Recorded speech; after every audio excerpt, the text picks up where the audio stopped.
Now you'll learn how to update sent attachments in the Trustifi plugin. This option is only available to emails that have been encrypted.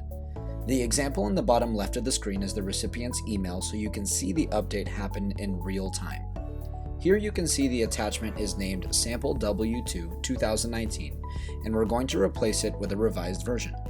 In the plugin, we are going to click on Attach Encrypted File and select the file we want. You can keep this as an added attachment, or you can delete any unwanted attachments. All you have to do is hover over the files sent, and it will show us our current attachments. Here we will click X next to the file we don't want and finalize by hitting delete. Once the files have been updated by the sender, the email will be seamlessly changed in the recipient's inbox.